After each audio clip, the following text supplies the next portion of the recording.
বিসমিল্লাহির রহমানুর রহিম। সম্মানিত ভিউয়ার্স, আসসালামু আলাইকুম রহমতুল্লাহ। আজকে 1 ফেব্রুয়ারি 2025 শনিবার সকাল 10 ঘটিকায় আমার অবস্থান থেকে আমি অন্য এক ডিস্ট্রিক্টের উদ্দেশ্যে রওনা হলাম।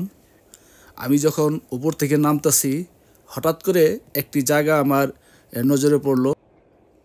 আমি কিন্তু প্রায় 6 দিন যাবৎ এই এলাকায় বাস করতেছি এবং প্রতিদিনই সকাল 8টা-9টা থেকে প্রায় বিকাল 5টা পর্যন্ত আমি এই বাহিরে ঘোরাঘুরি করি। কিন্তু আমার কটেজের একদম পাশে এত সুন্দর, এমন মনোমুগ্ধকর এক পরিবেশ হয়তো আমার নজরে পড়ে না পড়ার কারণ হলো, আমি তো সকালে ঘুম থেকে উঠে শুধু পাহাড়ের ওপরের দিকে উঠি, নিচের দিক মোটেও খেয়াল করি না। যেমন গতকালও পাহাড়ের ওপরে এক মন্দির দেখতে যাইয়া জঙ্গলি কুকুরের তাড়া খেয়ে ভয়ে, সত্যি কথা কি, ভয়ে দৌড়ে নিচে নেমে এসে পড়ছি। অথচ আমার কটেজ থেকে মাত্র 5 মিনিট হাইটা নিচের দিকে আসলে এই সুন্দর একটা দৃশ্য আমি দেখতে পাই।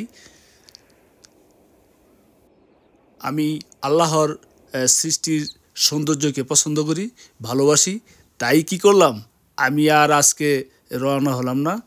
এই দৃশ্য দেখে এখানে এই রৌদ্রের মধ্যে প্রায় 3 ঘন্টা বসে থেকে প্রাকৃতিক সৌন্দর্য উপভোগ করলাম। I love Ghandruk village, I love Ghandruk village, এই লেখাটি প্রায় 50 বার পড়লাম।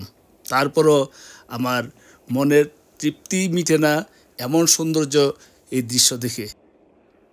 অনেক কথা হলো সম্মানিত ভিউয়ার্স, এখন এই ভিডিওটা একটু নজর দিয়ে মনোযোগ সহকারে দেখলে প্রাকৃতিক সৌন্দর্যের যে নিদর্শন, আল্লাহ সৃষ্টির যে কত অপরূপ সুন্দর, যদি আপনি মন থেকে উপভোগ করেন তাইলে মজা পাবেন।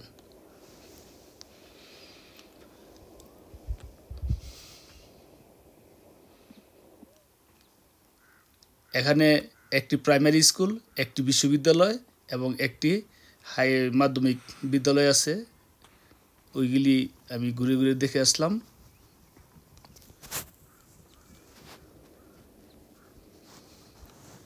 এই পাশে একটা হেলিপড আছে। হেলিপডটার পিছনে আমি দেখাইতেছি যে কত গভীর একটা নদী। অনেক ভয়ে সাইডে গেছি তো, উকি দিয়া দেখার কোনো সুযোগ নাই। এখান থেকে পড়লে তো বুঝে নেই যে কোন জায়গায় যাব।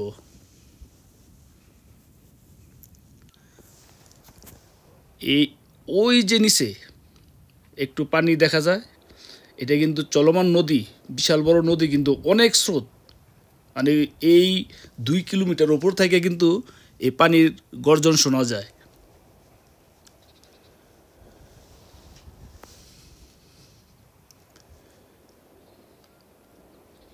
ওই পারে যে গ্রামগুলি, এগুলি জনবিচ্ছিন্ন। আমি স্থানীয়দের সাথে কথা বললাম যে ওইখানে কোনো গাড়ি চলে না, শুধু পায়ে হাঁটার রাস্তা। এই যে দেখেন পায়ে হাঁটার রাস্তা।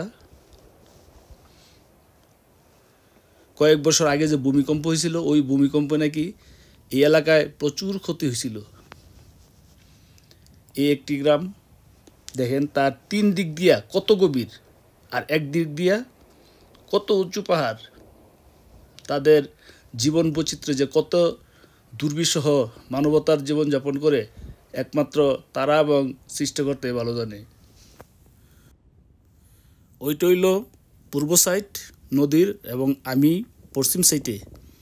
এই পশ্চিম সাইড, এই পাহাড়ের নিচ দিয়ে আমি যেখানে অবস্থান করছি, নিচ দিয়ে নাকি আরেকটা রাস্তা ছিল, গাড়ির রাস্তা।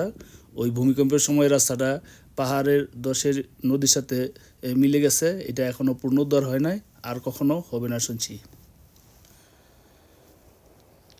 এই যে গ্রামগুলি অনেক দূর, ওই যে একটা গ্রাম, ওইটা কিন্তু আরেকটা গ্রাম।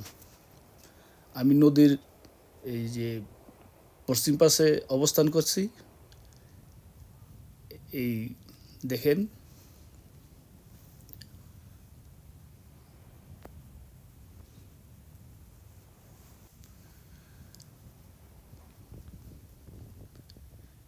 এই গ্রামে আমি মানে 6 দিন যাবত আছি। ওই যে উঁচু পাহাড়, ওই পাহাড়ে গেছিলাম গতকাল, বন্য কুকুরের তাড়া খেয়ে দৌড়াইয়া নিচে এসে পড়ছি। আর ওই যে লাল পাহাড়টা দেখা যায়, এটার আরেকটা পাহাড়, ওই পাহাড়ের নাম হলো টাডাপানি। আমি 11 কিলোমিটার দূর 4 ঘন্টা পায়ে হেঁটে ওই টাডাপানিতে গিয়ে একদিন ছিলাম। মানে অনেক আশ্চর্যজনক কিছু দৃশ্য এবং কিছু তথ্য নিয়ে আরেকটা প্রতিবেদন করব ইনশাল্লাহ। ওই যে সাদা অংশটি, এটি হলো হিমালয়ের মাচাপুরচা পর্বতমালা। এটা আপনার সমুদ্রপৃষ্ঠ থেকে 14,500 ফিট ওপরে তার চূড়া অবস্থিত। কি বলবো ভাই, এই যে দৃশ্যটা আমি দেখে বললাম না, 3 ঘন্টা এই জায়গায় বসে থেকে মহান সৃষ্টিকর্তার সৃষ্টির এই সৌন্দর্যের নিয়ে অনেক মানে চিন্তাভাবনা করছি অনেকক্ষণ। আমরা ক্ষুদ্র মানুষ, ক্ষুদ্র জ্ঞানে আর কি ভাববো, ভাবার কি ক্ষমতা আছে আমাদের। তারপরে কটেজে যাওয়ার পরে কটেজের মালিক বলছে, কিরে তুই না চলে গেছিস? তখন আমি হাসতে হাসতে বললাম যে তোদের এবং তোদের দেশের মাটির মায়া আমাকে ছাড়তেছে না, তাই আজকে যাব না, আগামীকাল সকালে ইনশাল্লাহ রওনা দিলাম। তারাও তো একটা গেস্ট পাইলে খুশি হয়।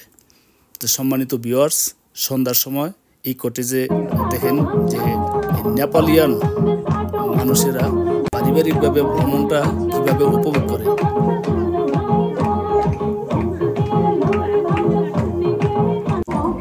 সম্মানিত ভিউয়ার্স, সাথে থাকার জন্য ধন্যবাদ।